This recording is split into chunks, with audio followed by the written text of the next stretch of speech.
This is a case study of the Founders and Survivors project, which has been going on for a few years now. It's a data collection and historical analysis of the 73,000 convicts who were transported to Tasmania in the 19th century. And I'm one of the two developers on this project, which is based at the universities of Melbourne and Tasmania.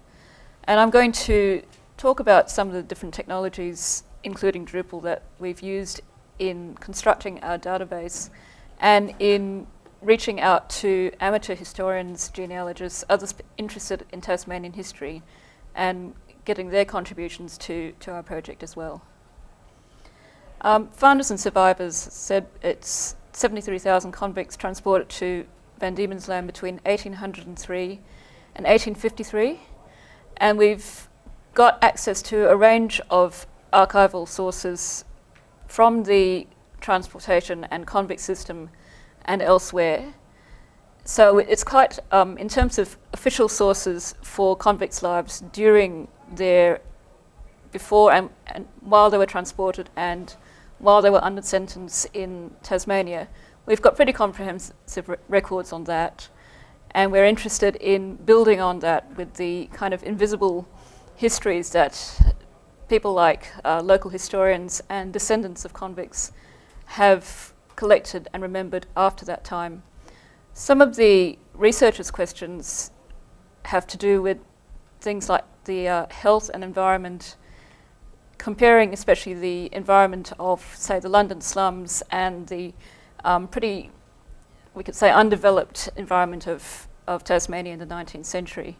We're actually, I'm located in the School of Population Health at the University of Melbourne, so we've got a very multidisciplinary team interested in history, demography, health and medicine as well. And the more ambitious coming stages of the project involve trying to trace the effects of the health and lifestyle of the convicts among their descendants up to at least the generation of the First World War. Right. So there's different goals of the project. There's compiling the data that's already existing in places like the Archives of Tasmania and in the Public Records Office of Victoria, and consolidating them into a large data set that can then be used by researchers from our team and from other universities.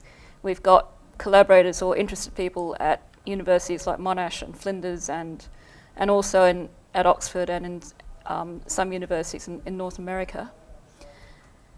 It's the nature of this project is a bit, it's quite different from traditional history. It's taking it into a more quantitative direction, and what some people think of in terms of big history, where history has traditionally been based on documents and monuments and artifacts that are quite idiosyncratic. Here it's more in terms of large amounts of, say, statistical data. I actually come from a historical background, but also have spent time in medical statistics. So trying to bring those disciplines together to learn from our data in ways that may not have been possible without the sort of computational technology that we have now.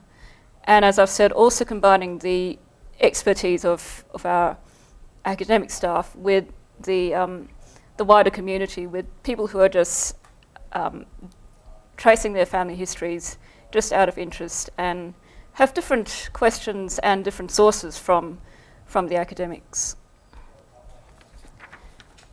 These are some examples of some of the questions that are currently being asked, and the URL there is for our research portal for more examples of the kind of work that's being done. And as you can see at this stage, there's a focus on population and demography, but also naturally on the criminals themselves, and as I've said, tracing where possible some of the descendants who served in World War I. There are people who are interested in the way that the experiences of being a convict and experience of serving in the war, measuring the kind of challenges and resilience and seeing whether there's maybe either genetic or social or cultural resilience that's come from the convict generation that's enabled people to survive wartime experiences. Our staff includes historians, demographers, epidemiologists, medical scientists, 2 part-time software developers who make up 1 equivalent full-time position. This budget was drawn up by academics who didn't really appreciate the technical needs, and it's been a real adventure. And if one of us had been around in the planning stages, either it would have turned out very differently or it might not have got off the ground. But I've really learnt a lot about Drupal and about XML and JavaScript and other things that I wasn't, didn't set out knowing very much about. We've got a huge database, and we've got a public-facing website on top of that, and some layers in between. I guess our stakeholders or interested communities include not just our own researchers, but other people interested in population health and Tasmanian history, and, as I said, what we might call amateur historians who are interested in Tasmanian history. And they're all spread around the globe. We've got correspondence with people in somewhere in Scandinavia, as well as many in England and the US, as well as mostly, of course, in Victoria and Tasmania. So a lot of our work has to be done online. The core project team spread between Melbourne and Tasmania, and we have regular workshops throughout the year, but most collaboration takes place online. This is a range of some of the different kinds of data or source document that we've got access to. Conduct records of behaviour of convicts on the ship, the surgeon's journals, which were extensive records kept by the surgeon on each convict ship, and these can be quite interesting at times in telling the life of different convicts, and you can see spread of illnesses or how the environment and the sea voyage affected people. Newspaper reports and other sources related to the convicts' lives after they were freed, because that's, in a sense, that's when they leave the official system and we lose track of them.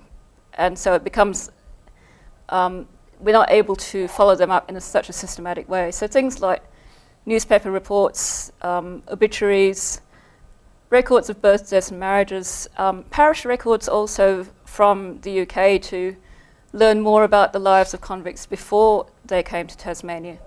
And of course that other layer of history and storytelling that goes on in the wider community.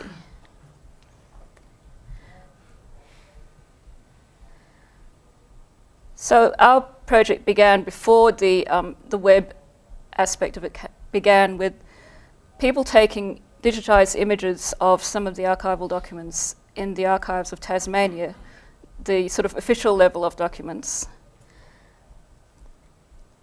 And these record things like the physical and behavioural characteristics of the convicts on their voyage to Tasmania. And some of our colleagues have referred to this kind of data collection as the paper panopticon, the panopticon being the all-seeing prison designed by Jeremy Bentham. Because looking at the broader context of the 19th century, this is the rise of large-scale prisons and the rise of modern statistics. So in a sense, it's really the birth of this systematic collection of data. And looking at some of the images of the logbooks, we can see it just looks like a spreadsheet, a handwritten table of data. So it's something that we can translate to our modern data models. The informal sources such as newspaper reports, local histories, family anecdotes are, coming from a professional historian's point of view, they may seem less reliable. We have to keep asking people about their sources and thinking about how trustworthy they are. They're less accessible. You can't find them in major archives or libraries. And so the crowdsourcing aspect is trying to bring together these different sources and these different interests in history.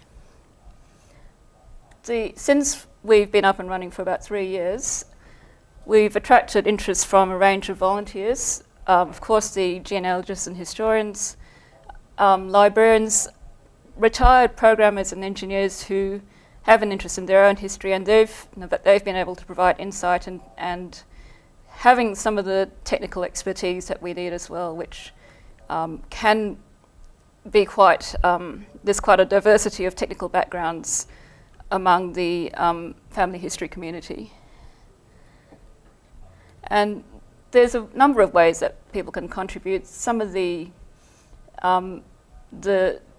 contributions that I deal with are things like contributing individual convict biographies, so filling in those gaps of convicts' lives after they left the system.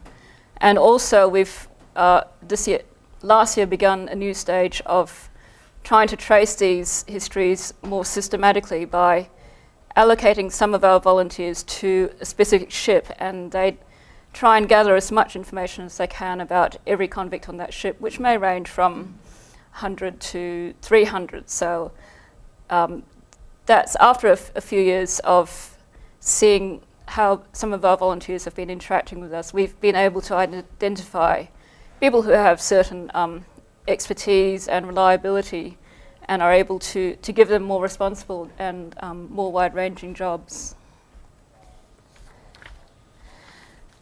The technical solutions, I've talked about the budget, and we've the two developers have come from pretty different backgrounds as well. I've been involved in Drupal for a few years, and before that I came from epidemiology and actually a lot of statistical databases and relational databases. Our other developer, Sandra Silkett, has been in IT for a lot longer and has worked with hypertext of various kinds, SGML and XML. So that's what she's brought to this project. And it's been built by experimentation.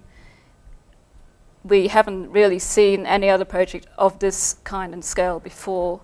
And so in the first couple of years, we were throwing ideas around and trying various things out rather than planning it from the start. So I'll talk a bit about how the different technologies interact in this project. We now have a massive database of a lot of the transcriptions of the official data that I was talking about before.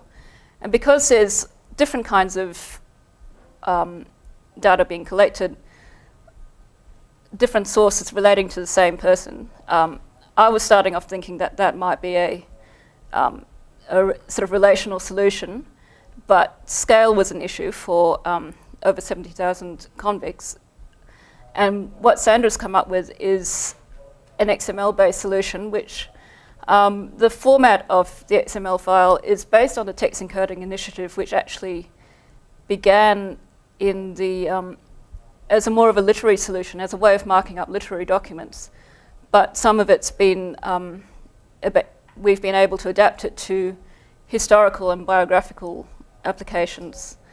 And this is not the side of it that I'm so familiar with, but the XML data is served from a database engine called BaseX, which is open source and provides various ways of visualizing data.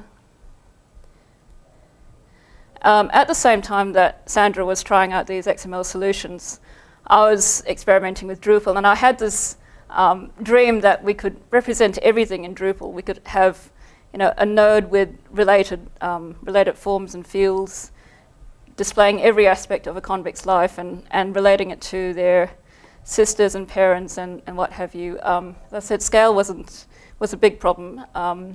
Neither of us we don't actually have a sysadmin, so we're doing that ourselves as well. And it's definitely not my area of expertise, and it's not something that Sandra could help with either. And when we were running these experiments at the same time, it turned out that Sandra's XML solution was definitely going to cope better with this scale.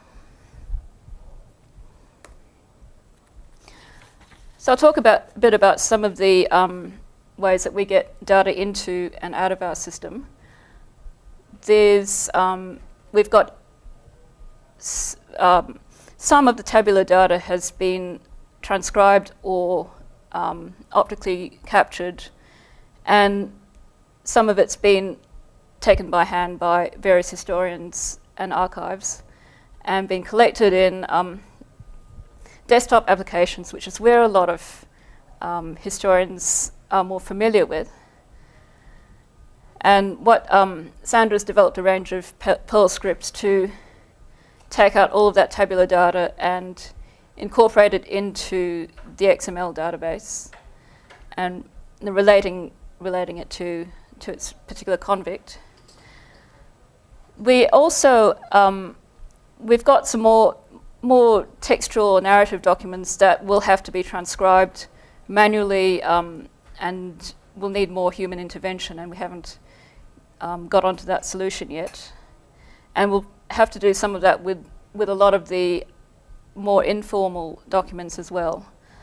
I also had another unfulfilled dream about being able to receive GEDCOM files from genealogists, as that's the kind of, it's, for a standard it's pretty messy, but it's the de facto standard for genealogy software. But we haven't been able to work out how to get GEDCOM to talk to any other kind of file format. It's got a life of its own.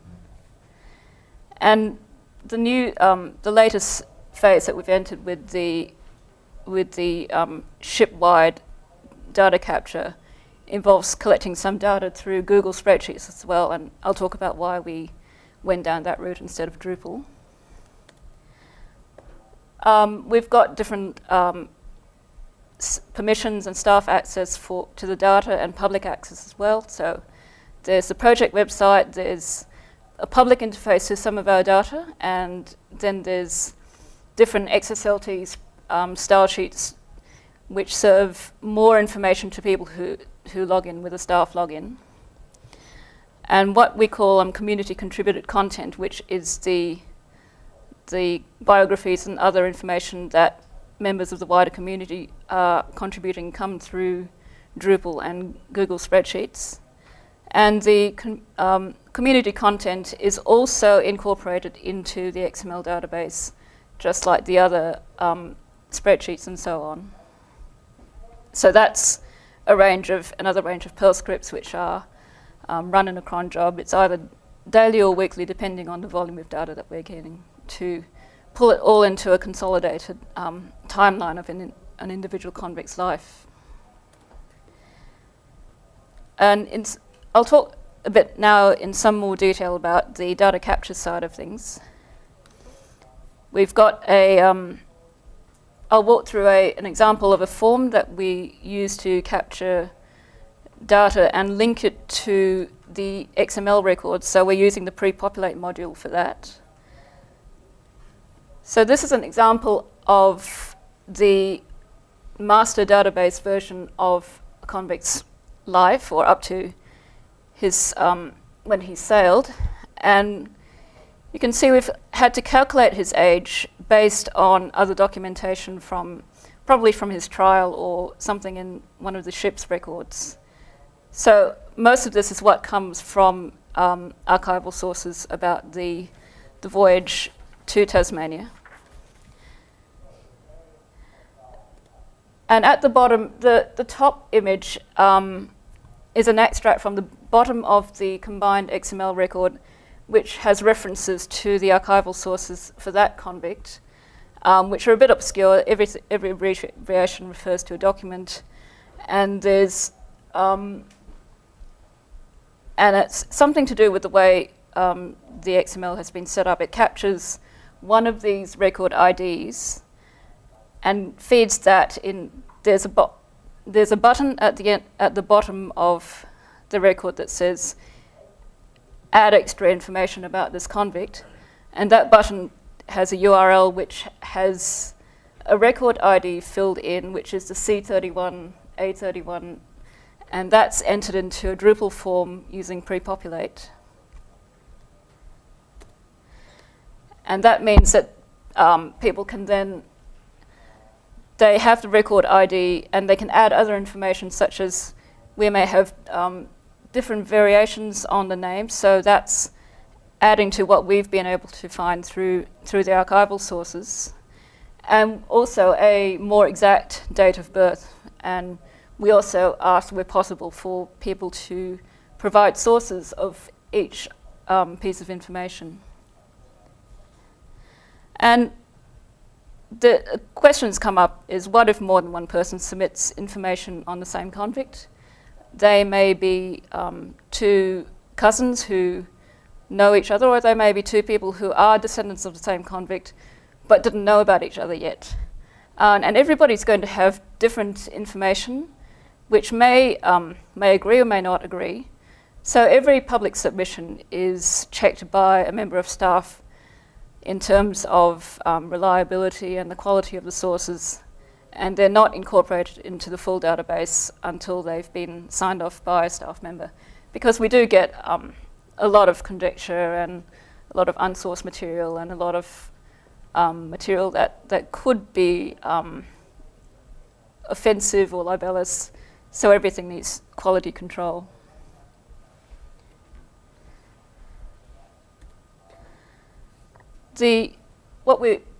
Our SHIP data capture project involves doing that on a larger scale, so that, as I said, certain volunteers are assigned to a ship and they try and trace all the convicts on the ship, going through things like newspaper reports and birth certificates.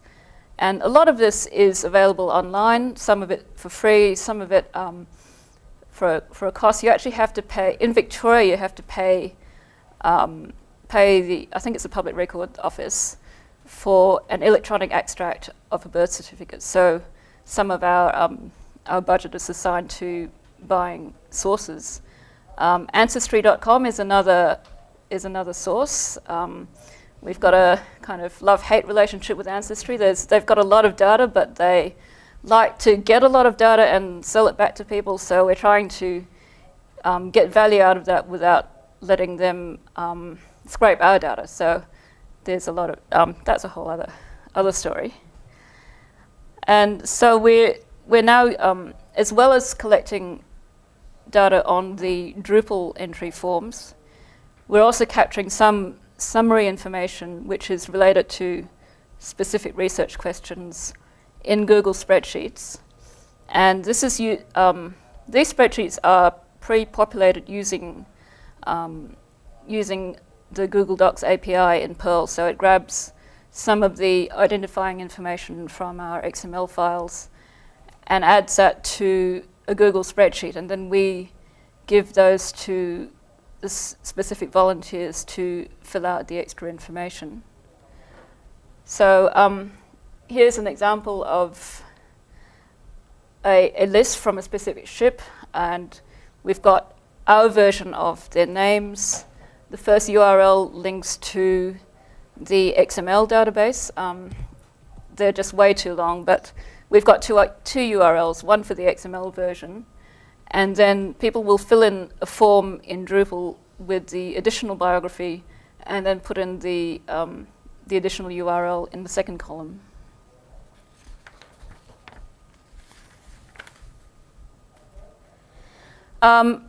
I wanted Drupal to do everything because I think it's awesome, but in this case, I found that it couldn't. And perhaps it could have if we had access to larger servers and full-time sysadmins and 3 programmers, but we don't.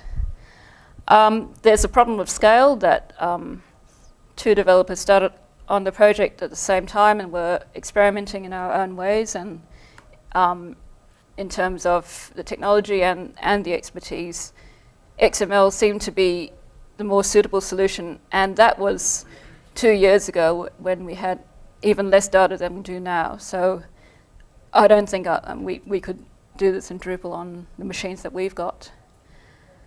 And I think the complexity of the data, of the various kinds of numerical and textual information could be done theoretically in Drupal, but again, it scales better with XML. There's different levels of technical expertise in the team. Sandra and I have quite different backgrounds. And there's also the issue of usability for our staff who are, they may be historians or statisticians or geographers, but people who aren't as familiar with some of the technology that we're using, as well as our volunteers who are in many cases quite a bit older or retired and have 10-year-old computers or are on dial-up in the country.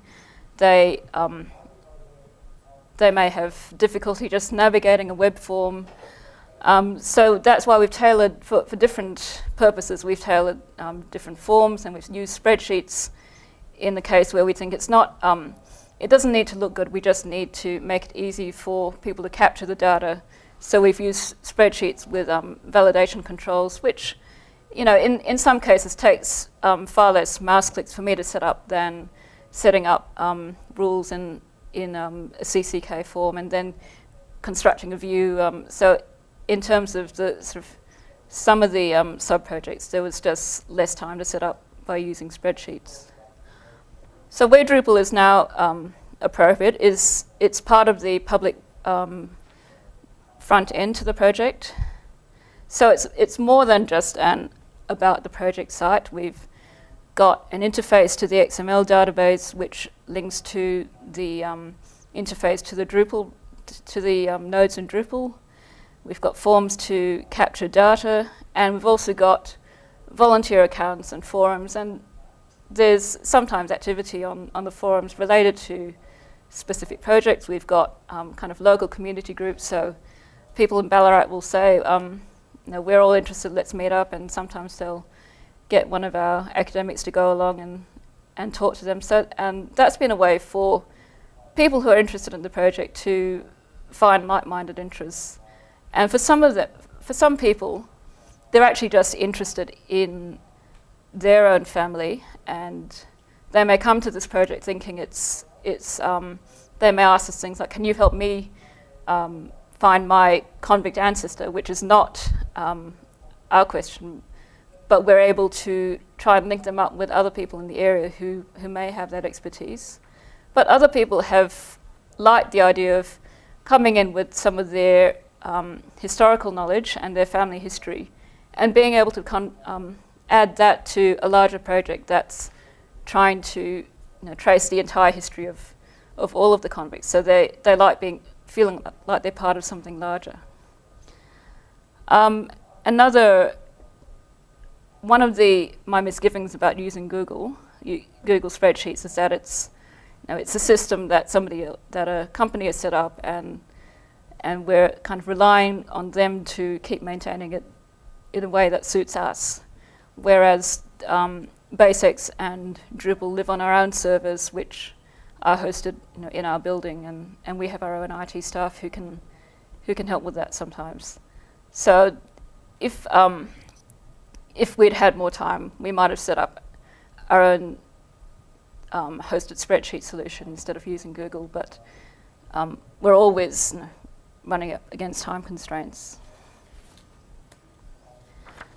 So the summary is that there's these different levels of data capture, a massive XML database, capturing some of the slightly more complex data with Drupal, which is also our main means of allowing collaboration between the professional historians and the wider public, and to enable some sense of community among the volunteers. And we've just started using spreadsheets for capturing other aspects of the tabular data. So any questions or comments or other suggestions of what we could have done better?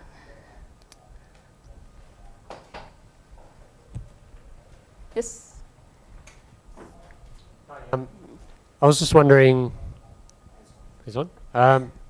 You said that you've got community collaboration through the Drupal site, filling out forms, but that information needs to be basically vetted for reliability. Yep. You also mentioned the cron tabs that pull that data back into the master XML database. What sort of workflow are you using on the Drupal side when someone submits content? Does it go into some staged or unpublished period? Yeah, we're using I think it's the ACL module. So when somebody submits an entry, the permissions, the read and edit permissions are for the original contributor and the developers and research staff, which includes some sort of senior volunteers, and one of them will check it and might communicate with the submitter, and when the staff member is happy with it, she'll tick a box that says validated. So the import script will only pick up the ones that have picked up that validated field, and that's using the feeds. Using the feeds module. You mentioned that computing resources were a bit of a sticking point. Have you thought about potentially integrating like cheap cloud services into your workflow, where you can spool up enormous servers to do a particular task? I've thought about it. I mean, I don't. It's possible, and we've. There's sort of different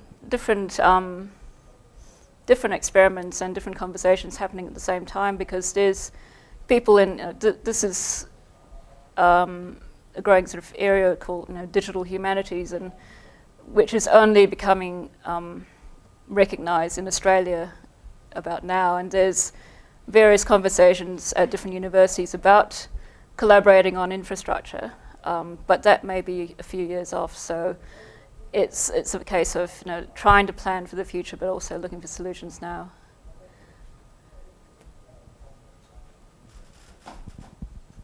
The first thing I tried to do when I went on the site was to do a search for a convict's name. Just wondering if you could tell us more about what sort of search you're using. Is it just a standard Drupal search, or are you? Oh yeah. Did you go to the founders and survivors summit? Yep.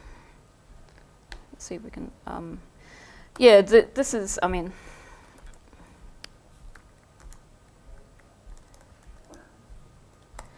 We actually have two search forms, and I'm trying to find the right word so that we indicate that there's two different search forms without using 10 words to say so.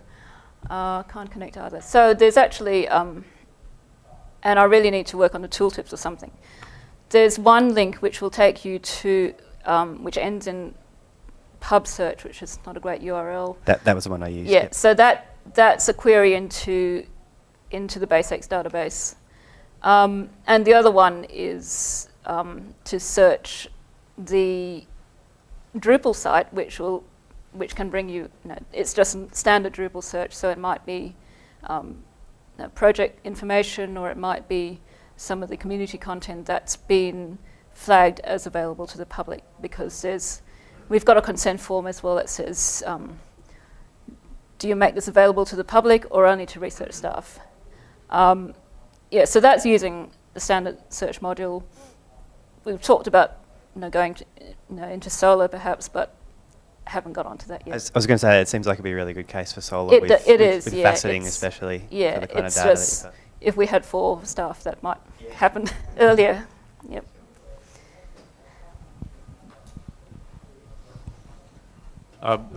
Looks like a great project. It would be great to see some screens about how you actually use Drupal on the front end to manage the experience. And I can see you're not connecting there. I don't know what happened, because I've been using it this weekend. I mean, that's...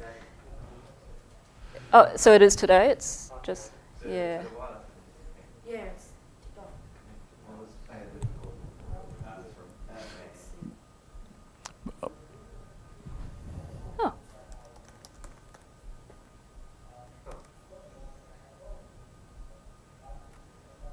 Oh, well, anyway, any other Well, questions? while we're I actually had two questions for you. One was if it was a project goal to use Drupal's social community building strength, in terms of having people be able to use, I don't know whether you've got organic groups implemented or you're using you fully deploying the social network that Drupal's capable of to recruit interest in the crowdsourcing. Yeah, we're using groups, two types of groups. There's the sort of locally based groups, so that means that we can, we're holding a workshop in Melbourne in a few weeks, and we can just advertise that to our Melbourne group.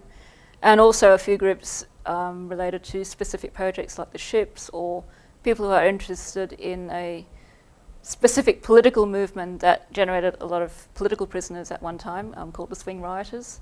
And we've got the forums as well, and again I've found we've got different groups. We've got, especially as I've been talking to conferences, people interested in the sort of crowdsourcing side of things, but a lot of the real legwork is done by older people who are not so familiar with technology, who don't spend 4 hours a day on it, who have difficulty posting a forum post. So I haven't put too much. I started off putting a lot of effort into that and finding that it wasn't the best use of my time. So yeah, it's a balancing act. Yeah, great. And the other follow-up was just on this point of the data going into your service, but then curious about how the data comes back out in a data form, like if you've considered linked open data or any of those other sort of endpoints where the things that are vetted for public access could be available on a machine accessible level. Yeah, we've looked at that, but we've also been, and this is also due to the nature of research funding. We need to generate research papers, so that's been one of our focuses. So the way that happens is that one of our staff will say, I've got this question, I need these fields and these parameters. So there's more of that sort of generating custom data sets for specific questions. Thanks. Do we have any more questions? I'm curious about what kind of processes you have for confirming data validation as it comes in, and also how long that takes each time it has to be done. I haven't got exact time. It really depends. Like some convicts will come. Some entries will come with, say, convicts got 8 known children and 20 grandchildren that are added to this form. Others might be just we've got their place and date of birth, so time varies a lot.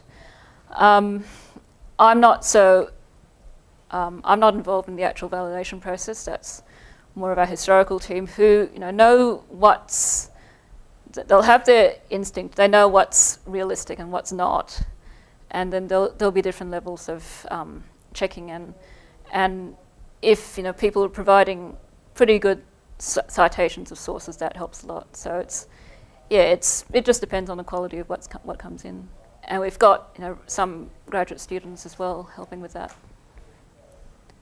I'd like to go back to something you said about Ancestry.com. Yeah. Now, I personally have used it for a number of years for our own family history. Yep. And you said something about they're not so willing to share data that they have collected, or? My understanding, and again, this is, as I haven't been involved in, I haven't used Ancestry myself very much. This is what my interpretation of what other people are saying. Yes, well, indeed. So they've been able to collect data from a variety of sources. There's subscription fees, and there's a sort of a feeling that they're the monopoly provider of genealogical data, and there's stories about they're scraping websites like ours, and being able to then include that in a subscription package. So I'm not sure. I don't have exact examples of that, but it's something that we're afraid of. In fact, when you mentioned them, I looked them up. I haven't looked at it recently, but Yep. they've added a couple of hints that are completely off base. They're not Yeah. really relevant to my family. Yeah. So the quality of their data doesn't seem to be as good. Yeah, yep. The other thing is, do you ever go to the Mormons, because they maintain a large genealogical database, even if you're not a Mormon. Yeah. So. Yeah, I think we have looked. I think that's one of the sources that people will follow up if it's relevant to their convict. Just to follow up to the ancestry comment, do you have then like a licensing model around your data to protect it from that kind of use?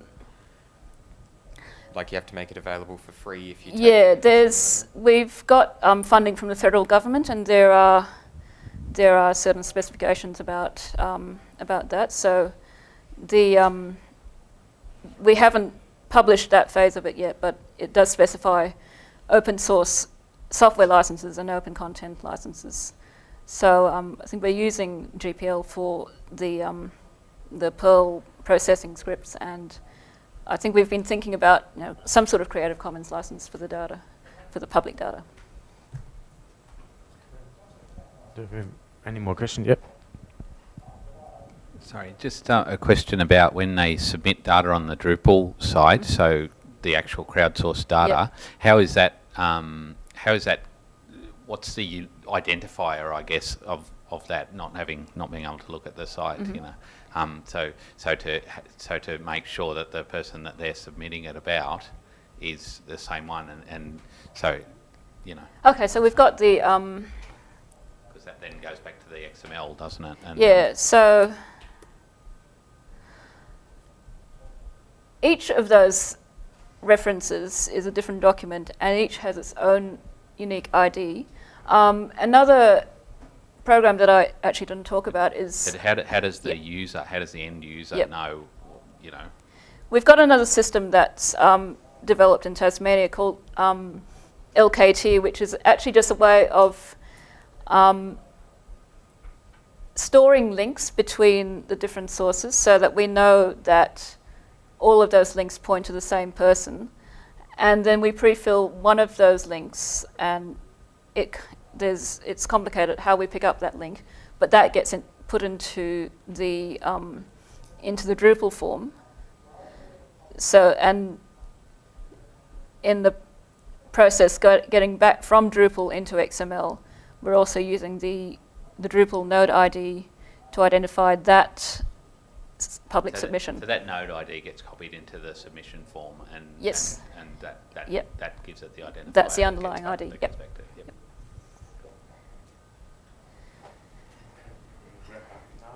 Thanks a lot, Claudine, for your interesting historical presentation. Thank you for coming.